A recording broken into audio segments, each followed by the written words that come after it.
Hey, Nation, this is truly the last interview here at ChannelCon 2025 in the Opry area of Nashville. Good show. ChannelCon's different. It's got a lot of vendors, so manage your expectations, but it's a must do. It's a way to collaborate with both the vendor side and the attendee side and so on. Just completed a podcast with Dan Wimsley about the rebranding of CompTIA to GTIA, etc. But more importantly, good golly, Miss Molly, I found a real attendee with Chris Orris. Chris, how you doing? I'm doing great, Harry. It's a pleasure to meet you in person. Yeah. I know we've followed each other on LinkedIn for a little while. We have some similar passions, so it's a pleasure to meet you. Yeah. Hey, 1 minute on where do you live? What's your background? Then we're going to talk about your brand. So I live in Williamsburg, Virginia. My background as a child, I lived in Saudi Arabia for 8 years. Went to Virginia Tech early in my career and then left college like many future entrepreneurs, and started working in the retail industry and growing my sales background for a couple decades. And as I started in a channel, I noticed a pretty prevalent problem with company culture, and spent some time with a vendor in a channel, got my foot in the ground with MSPs and got comfortable and learned the roots. And then I look at this place as a free business school for anyone that comes into the channel starting off. So my goal was always to spin up some sort of business and help in any way that I could. So we're here to help businesses align their team and their brand and focus on their company culture. Yeah, so your brand is the Burnouts, and we follow each other up on social media, so you're pretty avid about that, which I applaud. I think that's a real tool. You always gotta kind of watch it. Nobody wants to see, your cat won't eat the dish you left out, right? So you always want to be smart about what you're communicating. I also think the quantity that you communicate, right? That's annoying. 100%. Yeah, when people say the light just turned red, okay.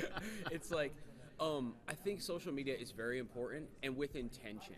You don't have to be strategic and plan it, but you have to intend to say, hey, I'm going to make a post at least maybe once a day, a couple days. Yeah, once a day Have or so. that steady so that you can get your thoughts out there, no matter what it is. Even if you're in the channel and you're at a vendor, I think it's important for employers to embrace side gigs of their employees, right? Like, find out what your people are passionate about. If you got an employee that loves culture, that's great for your business, right? Help them out. Whatever their passion is, boost them up from the employee level. It's gonna take your business a little bit further. Yeah, and I love the title, the Burnouts, because I have a lot of conversations. I've been in the industry too long and probably had one or two phases of burnout myself. Now, I dealt with it with my ADHD. I do like four things, right? I'm known as S&B Nation, but I'm on the board of a very, very small private equity firm out of Tampa. 6 guys and a pizza, at a WeWork. So I don't want to mislead you, but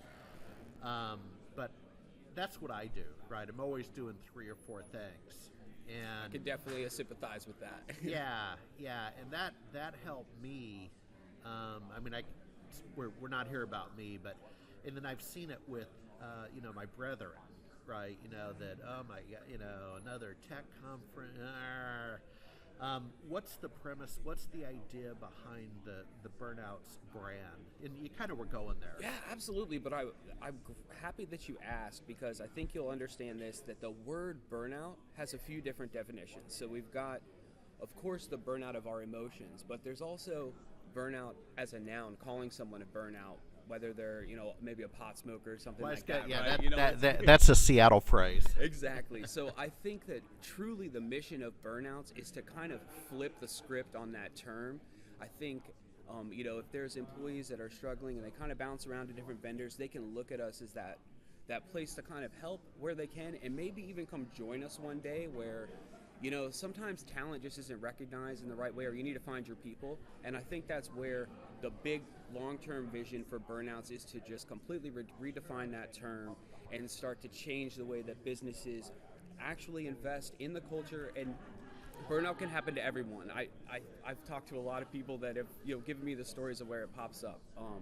So the brand is very important, and culture is a balance of team and brand, right? So like you said about social media, it isn't just pizza parties. It isn't just giving your employees everything they want. I don't want to confuse everybody. We absolutely know that you got a business to run, and brand is just as important. Having great swag, going to the events, making sure that you're out there at least once a year, maybe once a quarter if you can afford it, because this channel is that kind of community that they want to see you dedicated to them. They want to see that you're investing in them. Yeah. Well, hey, we're out of time, so we'll keep tracking you, folks. His proper name spelling is in the attachment that accompanies this podcast. So, hook up on LinkedIn and Facebook and track this dude. Chris, thank you so much, man. Good to meet you live. We had one of those weird Match.com online relationships. That's weird. 100%. And so here we are live. Final question. Do you think other shows this year? You thinking IT Nation or something? Or yeah, I'm thinking IT Nation. Yeah, I really am. I think so. Are you going to be going to IT Nation, yeah, Harry? I always awesome. Go. Yeah, I mean, it's the granddaddy. So let's have another conversation there if we can. Yeah, we'll do a check-in. Thank you.